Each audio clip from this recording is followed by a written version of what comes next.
Hey, all my crafty friends. So, I have my challenge for my crop group this week, which is use the colors red, white, and blue to create a layout. And I wanted to come on and do a video showing you how you can use those colors and not make it Americana. I love red, white, and blue, and I love using it on layouts. So I am going to create a layout using the color scheme, and it's not going to be a 4th of July page. So I did go through all of my mini paper packs that I have scraps in, and I grabbed stuff. I have the Into the Wild compliments and some of the cut apart sheet left because it had some great blues in there. This is my photo that I'm going to be scrapbooking of my cute friend and her son. I grabbed some white cardstock scrap, some red cardstock scrap. This is from the Heart Happy paper collection. Both of these are scraps from the Into the Wild. Is that what it's called? Yes, Into the Wild. These two pieces right here are from the Happiest Place, which is a current collection right now available on my website. This is a wood grain from the Seize the Day collection from the last catalog. This is a mix-in,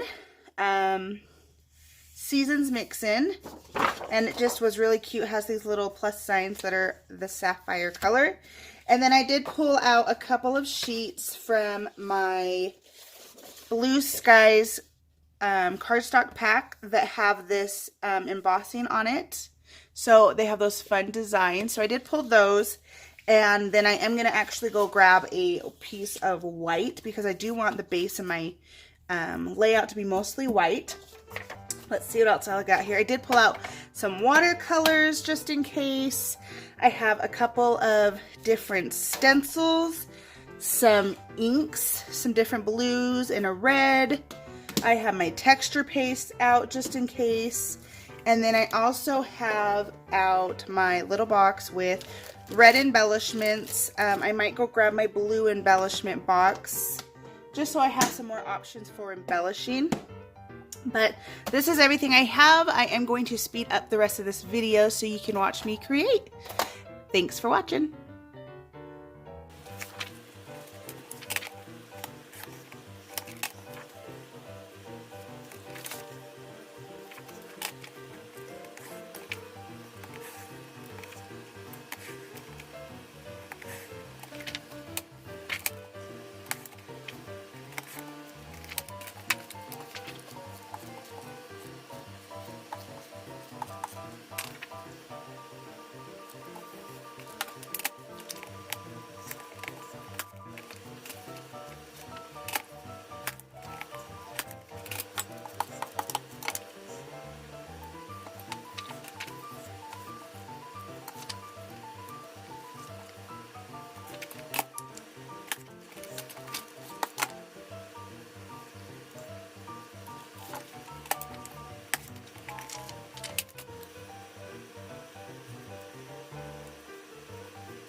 Okay, that does it for this layout. I hope you enjoyed. The last thing I'm going to do is wait for it to dry, and then I will flip it over and put some washi down on that back side because I did gut my paper because we don't want to waste this pretty red from the blue skies. But I love mixing paper packs. I love doing some mixed media. I did use my shimmer brush at the end to make some splatters, and I just think it turned out great, and I can't wait to give this to my friend. So thank you for watching. Hit that subscribe button down below if you'd like to see more videos like this. If you would like to support my channel, you can go shop with me at scrapwithamber.closetomyheart.com. Hope you all have a fabulous day and can be creative. Thanks. Bye.